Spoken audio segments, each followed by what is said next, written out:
എറണാകുളം ആലുവയിൽ അമ്പാട്ടുകാവിൽ ഒരു ചെറുപ്പക്കാരൻ അല്പം മുമ്പ് ഒരു റോഡ് ആക്സിഡൻറ്റിൽ കൊല്ലപ്പെട്ടിരിക്കുകയാണ്. അമ്പാട്ടുകാവ് ജംഗ്ഷനിൽ വെച്ചിട്ട് രണ്ട് ഓട്ടോറിക്ഷകൾക്കിടയിലേക്ക് ഒരു ബൈക്ക് ചെന്ന് കയറുന്നതും ബൈക്ക് മറിയുന്നതുമാണ് നമ്മൾ അറിഞ്ഞത്. പിന്നീട് അത് പോലീസ് കേസായി. പോലീസ് എത്തിക്കുന്ന ഓട്ടോറിക്ഷയിൽ ഇടിച്ചാണ് ആ ചെറുപ്പക്കാരൻ കൊല്ലപ്പെട്ടതെന്നാണ്. പക്ഷേ സത്യാവസ്ഥ പിന്നീട് തെളിഞ്ഞു. CCTV ദൃശ്യത്തിലൂടെ കണ്ടു. ഈ ഒരു ഓട്ടോറിക്ഷയുടെ പുറകിൽ മറ്റൊരു ഓട്ടോറിക്ഷ വടം വെച്ച് കെട്ടിക്കൊണ്ടുവരുന്ന ഒരു കാഴ്ചയായിരുന്നു.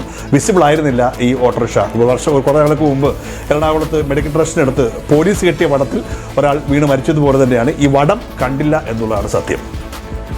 എന്താണ് ഇതിനുള്ളിലെ പുലിവാല്, അല്ലെങ്കിൽ നമുക്കറിയാതെ പോകുന്ന റോഡ് നിയമം കൂടെ അറിഞ്ഞിരിക്കുക. ഇത്തരത്തിൽ സാധാരണ അപകടങ്ങളൊക്കെ ഉണ്ടാകുമ്പോൾ നമ്മളൊക്കെ ചെയ്യുന്ന ഒരു അറിവില്ലായ്മ ഒരു വലിയ ഒഫൻസാണിത്. ഒരു വണ്ടിയുടെ പുറകിൽ മറ്റൊരു കയറോ അല്ലെങ്കിൽ റോപ്പോ വെച്ച് കെട്ടിയിട്ട് ഈ റോഡിൽ കൊടുത്ത് കൊണ്ടുപോകും. യഥാർത്ഥത്തിൽ മോട്ടോർ വെഹിക്കിൾ ആക്ട് പ്രകാരം അങ്ങനെ വാഹനങ്ങൾ കൊണ്ടുപോകാൻ പാടില്ല എന്നുള്ളതാണ് സത്യം.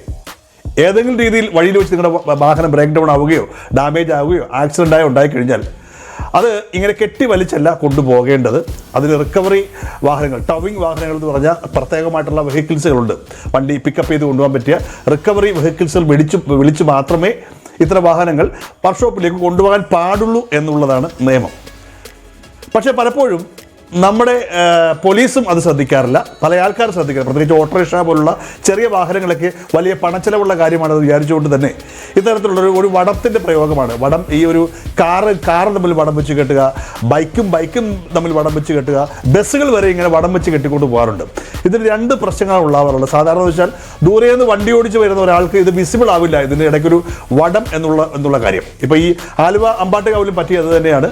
ആ വടം അങ്ങനെ വരുന്നത് വടം അങ്ങനെ വിസിബിൾ ആയിരുന്നില്ല ആ ബൈക്ക് യാത്രക്കാരൻ. അയാൾ നല്ല സ്പീഡിലാണ് വന്നത്. രണ്ട് ഓട്ടോറിക്ഷകൾക്കിടയിലൂടെ അദ്ദേഹം വാഹനം ഓടിച്ച് കയറ്റിയപ്പോഴാണ് ഈ ഒരു പ്രശ്നമുണ്ടായത്.